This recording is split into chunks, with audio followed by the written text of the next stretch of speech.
Have you ever noticed that why the price of Parle-G biscuit has not increased since last very long period of time?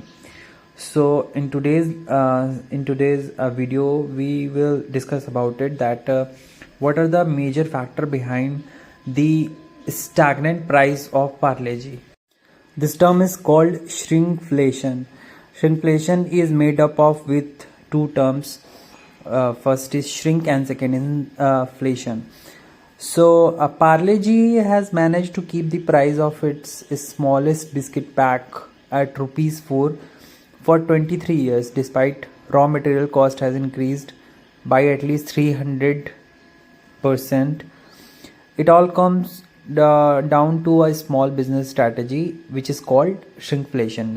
As I earlier told you, that this is made up of two terms. One is inflation and second is shrink. So that means the shrinking inflation is the major reason behind this price strategy.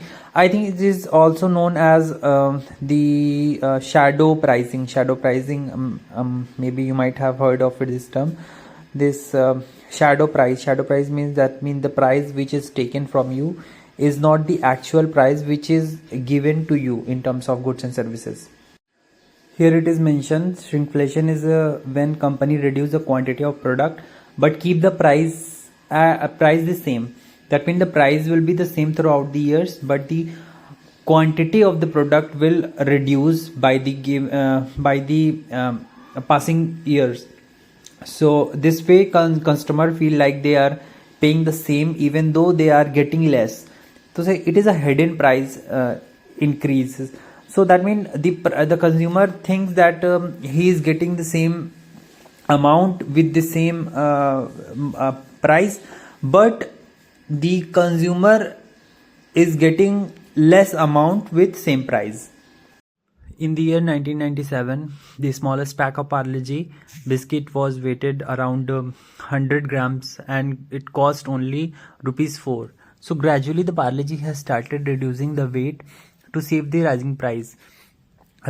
As I told you earlier, that the cost of production, that means the cost of raw material, has increased by 300%.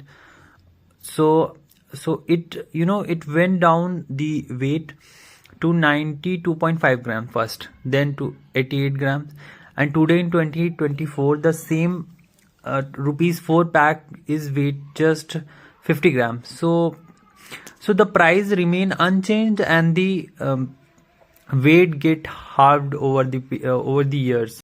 So shrinkflation is not just unique to Parle-G only, but many other brands like Nestle Maggi, its small pack went from 100 grams to 70 grams, and the Coke or Coca-Cola, their standard bottle size was reduced from 250 ml to 200 ml during these years, and their price are remain the same, but the quantity is getting reduced over the period of time. Now the question arises that why do company do this? So there are majorly many factors, but there are majorly two factors. Like the first is customer psychology, that customers are likely to notice a slight reduction in quantity than obvious price hike. So majorly what do the consumers do is that they are very much focused with the price, not quantity. So whenever there is a price rise, they will reduce their demand, and whenever there is the quantity is reduced, so they will not notice to that extent as in comparison to price. And also to staying competitive, so constant introduction of new brands is another challenge. So they are, instead of increasing their price, the companies used to keep the price constant and reduce its quantity. Shrinkflation allows brand to balance rising cost and customer expectations. While you feel like you are paying the same, you are actually getting less for your money. So next time whenever you pick a small pack of biscuit, chocolate or snack, check the weight. You might notice that it is less than what you remember. So yeah, again, this is a very unique concept. I think many of us has noticed it, but never to this extent. So after knowing this much about shrinkflation, you will certainly notice the changes in the quantity in your goods and services.